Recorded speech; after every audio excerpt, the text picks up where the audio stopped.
How's it guys, Munash here with the 7th Alliance War of Season 23. And I am still going to upload War 6, but that's going to be a much longer video because I ended up doing 10 fights in that war. And it was pretty crazy, I must say. I don't know how I managed to survive in that war because some of the fights were extremely clutch. But yeah, I'm just going to upload War 7 first because I didn't really have much time to make a longer video today. And today's war was quite interesting.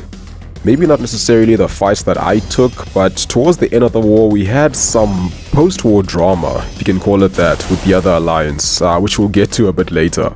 But anyway, let's get on to part 5, and first up we have a Magneto with ebb and flow knockdown and power drain. So I haven't actually seen Magneto placed here before, but I figured with Human Torch it should be a very easy fight since, you know, he does deal energy damage. And that will just build his smolders and you can knock him down very easily, and yeah, just don't get hit. So I am just going to use a lesser champion boost for the first 3 fights since I had one more about to expire. Okay, so I go in with Torch and the first thing I want to do is just knock him down, so parry heavy, just to disable the protection and get the passive fury, and now the fight is going to be pretty easy. And I also can't punish his heavy attacks since he does go unstoppable. So I just got to avoid him when that happens. And then when the protection does come back, I just got to knock him down again pretty quickly. Get back the passive fury, and then I can play pretty aggressively. You know, just drop a couple of combos. Fortunately, he's just playing into my parries quite nicely. Then I drop a special too, and yeah, that's about it. Okay, so that was pretty quick and simple, and now we're gonna move on to Havok. So this is the one fight that I brought Warlock for. I just needed a good Havok counter, so yeah, it doesn't get much safer than a rank 3 Warlock. He also has ebb and flow intercept along with heavy hitter, so when he does drop a heavy attack I won't be able to punish it because he will have that passive unstoppable. So I just gotta play it slow when that happens and just, you know, be patient, wait for the next combo. So I like to parry heavy pretty early in the fight, just knock him down to get that passive fury and the protection removed, most importantly. Then I do get hit there, just, you know, wasn't paying attention and I didn't actually parry stun him. Didn't take much damage at least.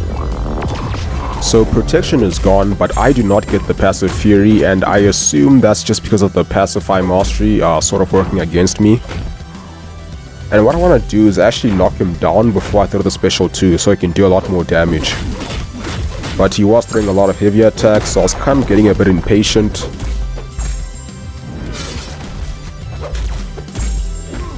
And at this stage I felt like I was fighting Mysterio with the heavy attack bias because he just wouldn't stop throwing the heavy attack after I would parry his medium attack. Just let me reparry you so you can both move on, because there's no way you're gonna win the fight. Your pew pews are ineffective against me. Then he finally does drop a light attack, so I can reparry that, and another light attack which I can just parry and knock him down pretty easily. Then drop a special 2 and he goes down.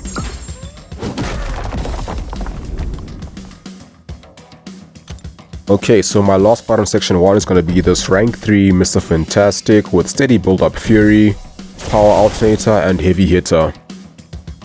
So a pretty good matchup for Nick Fury, and am I the only one that finds that white square next to their name a bit annoying? Just because of the way it messes up the alignment of the stats, I feel like that could really bug you if you have some serious OCD. But anyway, I go in with Nick Fury and I'm just going to be parrying and doing 5-hit combos. And I'm not even going to try to counter the evade with tactical charges. In fact, I'm going to try to prevent him from being able to evade in the first place by making sure he doesn't throw a special 1. So what I'm going to do is just hold block to bait a heavy attack, and I can just reparry. Or just wait for the combo to end. Then go back in. Then I'm just going to be baiting his special 2 because that won't apply any debuffs on me. Then I'll throw my own special 2 just to do a bit more damage. And yeah, nice thing about being defensive is that I don't have to worry about stubborn that much, since I can build those destructible charges. So I got a debuff on me there, but I immediately purify it because I knocked him down, which also gives me a fury passive. And fortunately the special 2 does stun, so I can just go back in and finish him off. Okay, so that's section 1 done. Pretty simple stuff, and I'm going to move on to section 2. I'm going to apply my last boost for the war, because I am going to be taking 4 more fights. And first up we have this Rhino with ebb and flow intercept and Sadist. So I remember last war I used Nick Fury on this note, but also Thor Ragnarok who was placed here. So I figured, you know, it would work pretty well for Rhino as well. I just want to make sure that I can play very close to him, just so he doesn't have space to dash at me, so he can't go unblockable. And I'm also going to be just doing 4-hit combos, just the quadruple light attack for that big bleed. And fortunately he's playing pretty aggressively, you know, going into my parries pretty quickly. And I'm just going to be baiting special 2 in this fight. Then I'll just punish and throw my own special 2. So despite having the protection on, Nick Fury still does pretty well in this fight, damage-wise. You know, still barely takes more than a minute. And I can also pretty much ignore Stubborn, because I have a lot of those destructible charges on him. Because this is also one fight where you can actually parry a lot, and you don't even need to dex that much. You just want to be all up in his face for most of the fight, so he can't dash at you and go unblockable. So yeah, besides that, it's a pretty straightforward fight. And I'm also not even taking that much damage. The Sadist node is supposed to give him a 50% attack increase for each debuff on him. But even with 5 bleeds on him, I'm taking about 300 parry damage. So yeah, it's really not that bad.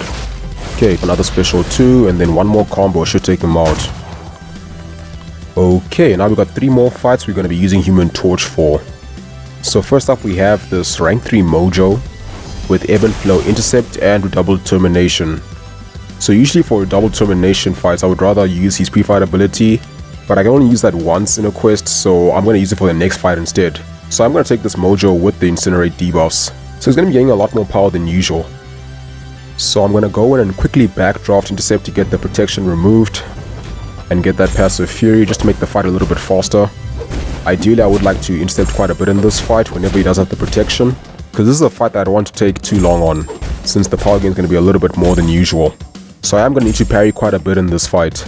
And then here he purified my parry stun, and then I thought he was throwing a special 1 at first, so I just blocked it, but instead it was actually a heavy attack. So now I dex the special 2, and because he has the anti-life field active, I actually want to avoid hitting him for now, because I do have the precision buff from dexterity, so I'd rather wait for the anti-life field to expire. Then I can drop a combo. Okay, and now I want to remove the protection again to get the fight going a little bit faster. So this time I'm just going to block the special 2 to build more smolders. Then I wanted to try and intercept again, but unfortunately he does have high Mystic Dispersion. So he gained 1 bar of power, so now I'm going to have to throw a special 3. Which is fine, I was going to throw it anyway, but I just wanted to get the Fury first. And special 3 is pretty handy here because it does give you the Nova Flames, which are obviously passives and not debuffs, so they won't interact with the Redoubled node. Okay, so he throws a special 1 from halfway across the screen for some reason. Just block it, build more smolders, get a nice quick intercept, and now it's going to just melt away. Okay, so he goes down, not too bad. Just got hit by that surprise heavy attack. So I am going to heal up Human Torch because we still have 2 more fights to take with him. And now we're going to move on to the last fight in section 2, which is going to be this Emma Frost with the Redoubled Termination, Crumbling Armor, and of course Ebb and Flow Intercept. So this is the fight that I saved the pre-fight ability for, because first of all she has Redoubled Determination, and then she's also going to be immune to Incinerates when she is in Diamond form. Whereas no one is immune to Nova Flames, so yeah, those will just melt her. So I go in, Beta Heavy, Backdraft Intercept, to disable Ebb and Flow. And now look at it just melt away. Check out the power sting damage here. Then I parry the special 1 to build smolders and temperature. Then I need to be using my own special 1 to make it easier to keep her in teleport form. Okay, protection comes back. Create a combo, then a special 1. Now I can parry. Once again, backdraft, and yeah, that's basically it now. And then the power sting takes her out. So yeah, quite a fun fight with the Torch, and a pretty quick one. Okay, section 2 done and dusted. Now we have one more fight in this war, which is going to be a rank 3 Dragon Man on the Stunning Reflection node. And this is actually quite a funny placement because Dragon Man can be quite annoying on this node because you can't really parry stun him with most champs. But with Human Torch, he is kind of a joke on this node because the Incinerates will allow you to parry stun him to remove the power gain quite easily. And then there's also stun vulnerability, so you're going to be doing a lot more damage when he is stunned. So I just go in with Human Torch and bait that heavy attack. and then punish. And now I can parry stun him. And look at that, 13k medium. So now you got two pretty big sources of damage, because even if your Incinerate didn't do that much damage, you still have the basic hits, which do a lot when he's stunned. So yeah, this fight is just Human Torch food. He just shreds it so quickly. Takes about 30 seconds to get him down, and the fight actually gets easier or gets faster as you go along, because you're just ramping him up more with the smolders. And yeah, he goes down pretty comfortably. Okay, yeah, so that's all I had to do for this war. Now I just gotta wait for everybody else to clear up. And we actually did manage to take down the mini-bosses and the boss with 5 of us. So when you take down a boss in Alliance War, you actually remove the defensive tactic, which means that now the rest of the fights will no longer have stubborn. You know, which just made the fights a lot easier for the guys on paths 7, 8, and 9. So yeah, we had a pretty good war overall as an alliance. And also in Group 3 we had another perfect war, or a 50-0, so we didn't have any deaths in Group 3, which is always very nice. And then this is when things got a bit interesting in war chat. So I noticed that somebody said something, so naturally I'm just curious, so I'm gonna take a look. So I see this guy says, nice piloting, now it's Battle Group 1's turn, which took me by surprise because I didn't even know that piloting was still a thing, or still a problem in Master Wars. I haven't seen a piloting accusation in quite some time. And I wasn't the only one surprised by that, because DSVG is an alliance that doesn't have a shady history or anything like that. We've never been docked, no one's been banned. We never even used to switch alliances or buy donations before the ticketing system started an Alliance Quest. In fact, we were still doing map 6 back then, which wasn't a very long time ago. We don't even accept mercs into the alliance, so yeah, this guy accusing us of all alliances for piloting I thought was a little bit ridiculous. And I don't know what this guy was saying, because I don't speak Spanish. I tried using Google Translate actually, but I just got ha ha ha ha, or that you were Kenobi now all of a sudden. So yeah, I don't know, it's like he's comparing us to Kenobi or something, or saying not even Kenobi can do this, or I don't know. But yeah, I just thought that was a bit weird, because I'm sure Kenobi have had Master Wars where they have no deaths, like literally 0 deaths in all 3 groups, or maybe 1 death at most. And we might not be as good as Kenobi, but it's not like we're bad or anything like that. You know, having a 5-death war isn't really some crazy far-fetched concept for us. I guess he was expecting to win this war because they cleared our groups pretty quickly. In fact, they cleared Battle Group 3 about 17 hours before the war even ended, which is pretty quick. And then they cleared the other 2 groups a couple of hours later, but still a lot sooner than we did.